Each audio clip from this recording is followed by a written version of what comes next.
자, 제조 원가의 배부, 즉 제조 간접의 배부 이렇게 생각해도 되겠습니다. 요 진도 나가기 전에 여러분들은 지금 요 앞에 배운 부분에 대한 연습 문제, 예제 문제들을 꼭 풀어보고 수강을 계속했으면 좋겠습니다. 우리가 지금 일주일에 한 챕터를 배우는데 여러분들이 지금 아직도 회계학이 그렇게 능숙하지 못하고 원가 회계와 관리 회계를 좀 기초 부분이지만 같이 배워요. 그죠? 그리고 우리가 이제 공장에 대한 이해를 해야 되기 때문에 요 4장뿐만 아니라 필요하면은 제2장 또는 3장을 다시 복습하고 이렇게 공부를 하는 것이 좋겠습니다. 그러니까 앞서 2장에 대한 그 예제와 연습 문제들을 만약에 풀어보지 않은 학생들은 꼭 풀어보고 다시 수강하기를 바라고, 또 최소한 4장에서 앞에 배운 부분에 대한 그 도식들 있죠. 도식들을 좀 충분히 이해를 하고, 또 내가 또 좀 이따 그 도식 부분에 대한 설명을 다시 할 예정이긴 하지만은 그래도 지금 챕터 4장에서 요 5절 앞부분에 나온 연습 문제들은 꼭 풀어보고 좀 강의를 수강했으면 좋겠습니다. 자, 제조 부분의 원가 배부 방법은 항상 각 부문별로 원가들이 모였는데 그 원가를 결국은 제조 부분으로 배부했다가 또 다시 제품 부분으로 배부해야 되잖아요.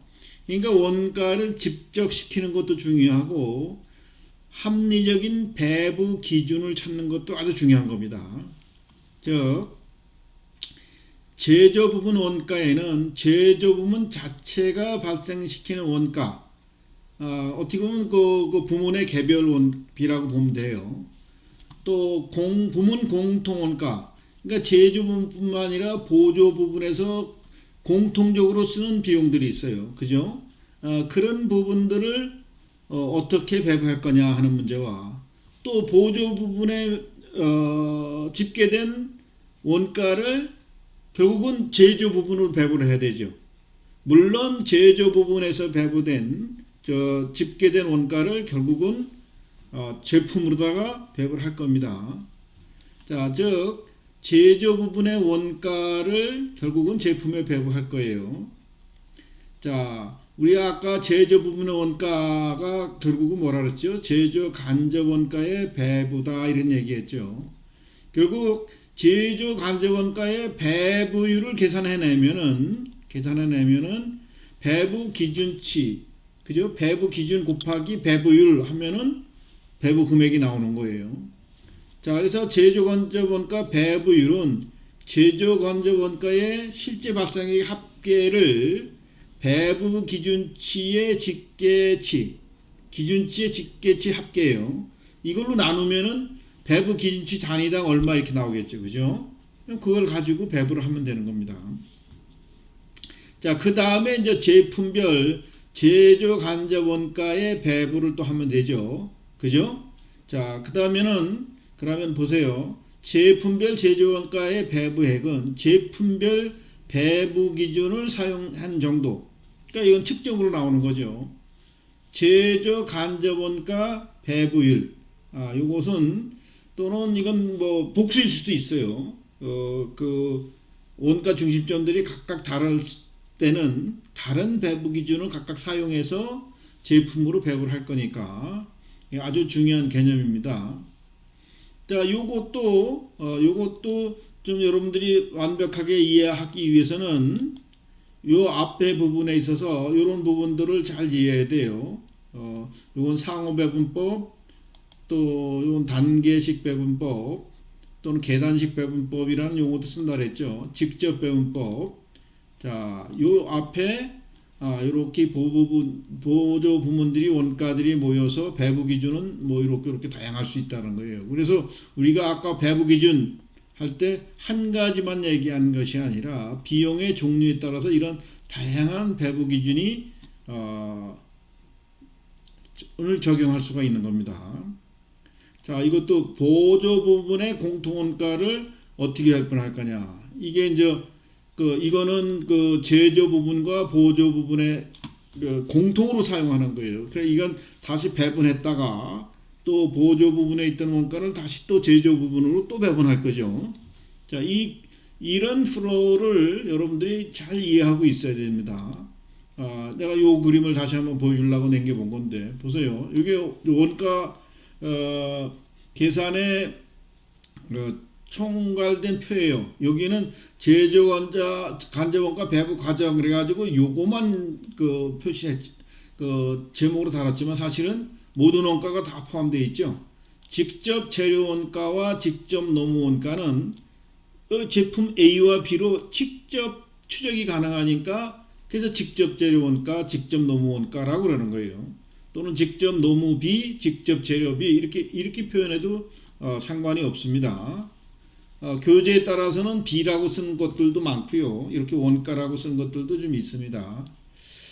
그 다음에 이제 제조 부분에서 발생된 원가들은 또 모였겠죠. 그죠? 그리고 이제 보조 부분에서 발생된 원가들도 여기에 각각 모였을 겁니다. 개별적으로 발생한 것에 대해서는 모였고, 부문 공통원가에 대해서는 이렇게 할당을 해야 되겠죠. 그죠? 제조 부분 1, 제조 부분 2, 제조 부분이 아니고 보조 부분에도 같이 쓰니까 이렇게 할당하는 거예요. 여기 청색 점선으로 표시되어 있는 것이 할당을 표시하는 겁니다. 그 다음에 이제 보조 부분에서 모여든 그 원가는 다시 제조 부분으로 다시 할당하는 거예요. 그럼 제조 부분으로 다시 할당했다가 이것이 각각의 제품과 제품 A와 B가 제조 부분 1에서 활동한 것, 또 제조 2 부분에서 활동한 것, 소위 제조 과정에서 얼마만큼 썼느냐. 이 제조 부분도 하나, 둘이 아니라 우리 아까 그림에서 봤지만 3개, 4개, 5개도 있을 수도 있고요. 보조 부분도 어떻게 돼요? 여기에는 보조 부분도 우리 예지에서 한 6개, 7개 나왔지만 이게 10개일 수도 있어요. 그러면 그거에 따라서 다 배부 기준이 달라지겠죠. 배부율이 달라지는 거예요, 결국은. 어쨌거나 요 제조 간접 원가를 배부하는 과정이 1단계에서는 부문 공통원가를 제조 부분, 보조 부분으로 배부했다가 보조 부분에 모인 또 원가 부분을 다시 어떻게 해요? 이것도 나름의 배부 기준이 또 있어야 되겠죠. 그래서 제조 1, 제조 2로 또 배부를 하고요. 제조 부분에서 이제 다 집계됐겠죠, 결국은. 그러면 제조 부분에 모여진 집계된 원가를 제품 A와 B로 배분해야 되겠고, 제품 B의 부문 2에 모여져 있는 것도 A와 B로 또 배분하면 되겠죠. 그래서 A 제품의 원가는 요 직접 원가와 제조 간접비가 합쳐져서 나오겠죠. B도 마찬가지죠. B도. 이런 그림을 여러분들이 꼭 이해하고 있어야 됩니다. 물론 요 계정으로 표시된 과정도 좀 이해를 해야 되겠고요.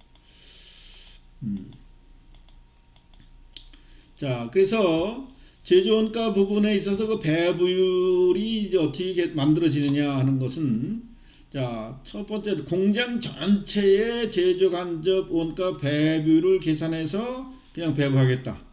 이건 좀 단순하게 하는 거예요. 단순하게 하고, 그러니까 공정이 단순하거나 또 이 제조 간접 원가의 비중이 크지 않으면은 공장 전체의 제조 간접 원가 배부율을 가지고 계산할 수도 있어요. 그러나 이것은 정밀하게 배분되는 건 아니겠죠. 자, 공장 전체에서 하나의 배부 기준과 배부율을 가지고 적용하는 방식이다. 또 공장 전체의 제조 간접 원가 배부율 및 제품별 제조 원가 배부액을 계산하는 데 있어서, 자, 공장 전체의 제조 간접 원가 예상액 추정치를 가지고 배부한다 하면 이건 무슨 원가 계산이라고 했죠? 정상 원가 계산, normal costing accounting이에요. 그 중에서 이제 그 보조 부분 배부는 이런 식으로 한다, 이렇게 되는 거죠. 공장 전체의 예상 활동 수준을 가지고 배부율을 계산한 다음에 그 배부율을 가지고 배부 기준에 따라 각각 제품별로 사용된 양이 있겠죠. 그걸 곱해주면 되겠어요. 이거는 뭐 단순하게 하지만은 좀 정밀하진 않다 이런 얘기예요. 그 다음에 이제 이런 것들도 예제를 꼭 풀어봐야 이게 무슨 얘기구나 하는 것이 이해가 될 겁니다. 또 부문별 제조 간접원가의 배부율, 이거는 부문별로 배부 기준을 각각 사용한다는 거예요. 이게 좀 합리적이지. 왜? 부문에 따라서 원가를 소비하는 행태가 다르요. 그죠? 각종 제조 부분이 아까 뭐 조립부, 판금부, 뭐 도장부, 뭐 이런 게 따라서 거기에서 각각의 부분은 쓰는 형태도 다르고 인원수도 다르고 다 다를 수 있죠. 그래서 그 원가 요소별로 다 배부 기준을 만들어서 배부하는 거예요. 물론 이렇게 했다가 각 제조 부분에 있는 각 부분들은 또 제품으로 또 배부하겠어요. 자, 어쨌거나 부문별 제조 간접 배부율을 만든다. 어떻게 해요? 부문별 제조 간접 원가 예상액을 부문별 예상 활동 수준으로 나누면은 그게 무슨 얘기죠? 1 단위당 간접 원가 배부액이 되는 거예요, 이것이. 그죠? 이것도 1 단위당. 그 다음에 이제 부문별 제조 원가 배부율을 계산해서 이것들을 제품별로 어떻게 차지하느냐를 각 부문별로 집계를 해서 이걸 다 서메이션 합치면은 결국 제품별 제조원가 배부액이 계산되겠죠. 요 과정이 실제 해보지 않고는 이게 개념적으로 정리가 안 됩니다. 그래서 오히려 실질적으로 해보는 것들을 이거를 이제 글로다 이렇게 표현했을 뿐이에요. 그래서 여러분들은 거기에 나온 예제 문제를 꼭 풀어보고 또 이 수업이 끝난 다음에 그 객관식 문제도 뭐 계산하는 문제들이 많이 나와요.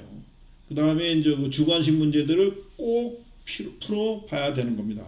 내가 매번 강조를 하는데 우리가 인터넷 강의를 하다 보니까 내가 이제 일반 면대면 강의는 수업 시간에 여러분한테 이거 풀어라 하고 푼 다음에 뭐 레포트도 받을 수도 있고 풀어보는 것들을 내가 관찰도 하고 또 지도도 할 수 있고 질문도 받을 수가 있는데 이제 인터넷 수업을 하다 보니까 이제 그 부분이 좀 부족하고 아쉬워서 자꾸 강조하는 거예요.